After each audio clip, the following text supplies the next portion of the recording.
Dear friends, my name is Justina PUPIN. I'm descendant of Mihailo Idvorski Pupin. I'm the member of the Parliament of Serbia and as well the member of the Serbian-American Friendship Group in the Parliament. In this panel, you can see Mihailo Idvorski Pupin, American President Woodrow Wilson, and Dr. David Albala in the name of the day when the Serbian flag flew over the White House.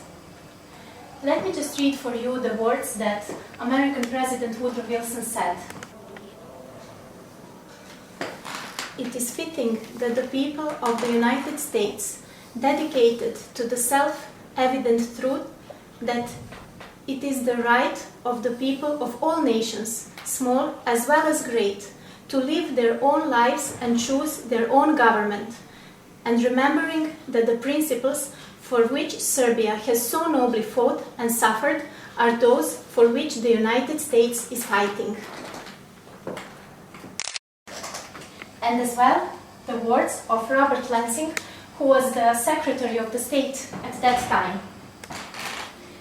When the history of this war is written down, its most glorious chapter will bear the title Serbia.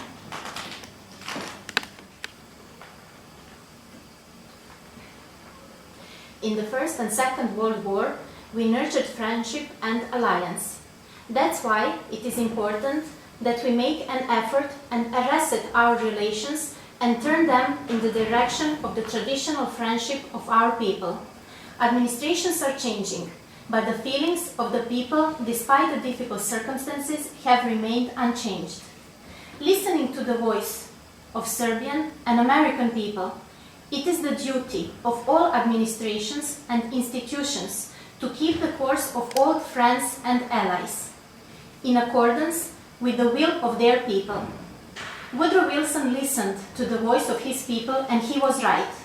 The Secretary of the State Department, Robert Lansing, carried out the will of the people as the first among the diplomats of the time.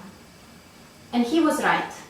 American and Serbian Mihailo Idvorski Pupin, who built himself in the foundations of the telecommunications networking the world, was one of the founders of NASA.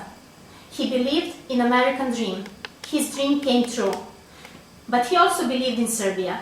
He was a biological phenomenon because two hearts were beating in his chest, one for America and one for Serbia. Together with a great American president and a friend of Serbian people, he initiated the mobilization of American volunteers. He mortgaged all his property to acquire weapons. When they told him, "What are you doing, Mihailo? You will fail," he replied, "If Serbia fails, let me fail too. He who does not give for his homeland does not deserve to have it."